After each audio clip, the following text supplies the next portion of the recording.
Hello friends, मैं अभिषेक समृद्धि IAS के online platform पे आप सभी का स्वागत करता हूं, अभिनंदन करता हूं। दोस्तों, एनआईएफ ग्रेड के जो अभ्यर्थी है उन पर केवल टेंशन ही टेंशन जो है दोस्तों नजर आ रहा है। सीटेट, आप सभी को पता है कि सीटेट का फॉर्म फिलिंग का जो डेट है दोस्तों वो आ गया है।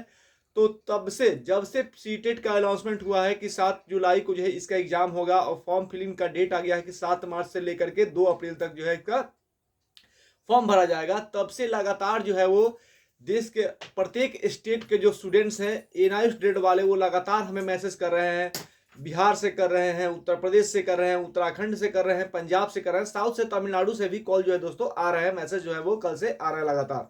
और ये पूछ रहे हैं कि सर सीटेट का जो फॉर्म है वो भरना चाहिए या नहीं, या हम भर सकते हैं या नहीं। अगर भर सकते हैं तो दोस्तों आगे जो है वो क्या होगा, हमें मौका मिलेगा या नहीं, इसको लेकर के जो है वो लगातार कॉल और मैसेज आ रहे हैं। तो इस पर हम जो है दोस्तों बात करेंगे। बाकी जो केस एनआईएफ ग्रेड को लेकर के प्रत्येक हाई कोर्ट हो या सुप्रीम कोर्ट में किए गए हैं, उस केस को लेकर के क्या मतलब अपडेट है, इस पर भी हम दोस्तों जो है बात करेंगे। तो दोस्तों, अगर आप इस चैनल पे नए विजिट कर रहे हैं तो सबसे पहले इस चैनल को सब्सक्राइब कीजिए, लाइक कीजिए, कमेंट कीजिए और ज़्यादा से ज़्यादा शेयर कीजिए कि जितने भी एनआईएफ ग्रेड के अभ्यर्थी हैं जिनके साथ जो है अन्याय हो रहा है, उनको एनआईएफ डीएलएड को लेकर के जब भी कोई नया अपडेट आए तो उनको पता चले और उनको मान्यता दिलाने के लिए एक कदम जो है हम आगे की ओर बढ़े दोस्तों। तो सबसे पहले मैं आप सभी को बता दूं कि एनआईएफ अभ्यर्थियों को सीटेट का फॉर्म भरना चाहिए या नहीं, इसको लेकर के दो बातें जो है दोस्तों है। पहला, सीटेट का एग्जाम जो है दोस्तों वो जुलाई में होना है। ध्यान दीजिएगा, अभी मार्च चल रहा है और इसका एग्जाम जो है वो जुलाई में होना है। 7 जुलाई यानी जुलाई के फर्स्ट संडे को, 7 जुलाई को इसका एग्जाम का जो डेट है वो रखा गया है दोस्तों। तो जुलाई में जो है आपको पता है कि जुलाई में इसका जो है एग्जाम होना है। तो अब आपको करना क्या है, तो सुप्रीम कोर्ट के अकॉर्डिंग, आप सभी को पता है कि सुप्रीम कोर्ट में जो है सबसे इंपॉर्टेंट केस आपका चल रहा है।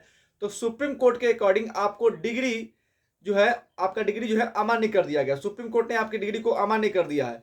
तो आप लोगों का जो है 4 ऑप्शन आप लोगों के पास जो है दोस्तों आएंगे। तो जब 4 ऑप्शन आप लोगों के पास दोस्तों आता है तो उसमें से आपको सिलेक्ट करना होगा। जहां पे उसमें से जिसको सिलेक्ट करना होगा वहां पे आपका नाम जो है दोस्तों आएगा ही नहीं, क्योंकि आपको जो है वो अमान्य घोषित कर दिया गया है।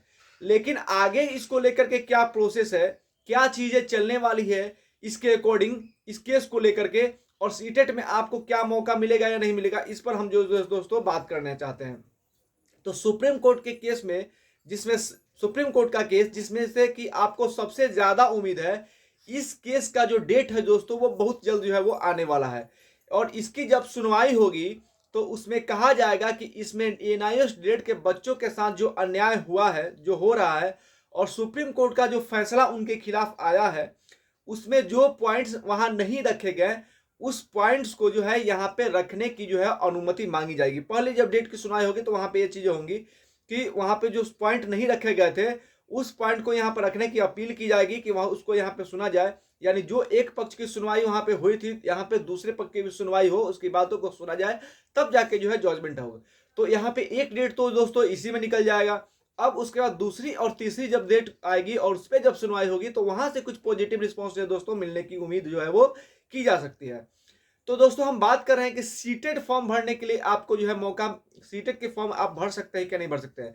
दोस्तों, मैं तो यही कहूंगा कि आप सीटेट का फॉर्म भरिए, सीटेट का फॉर्म भरिए, क्योंकि सीटेट का फॉर्म अगर आप भरते हैं तो आपका एग्जाम जो है दोस्तों जुलाई में होगा।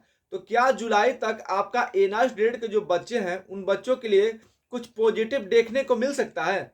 तो अभी आप सुप्रीम कोर्ट केस को लेकर के आपको पता है कि जो है अपडेट मिलने वाली है और जुलाई में एग्जाम होगा।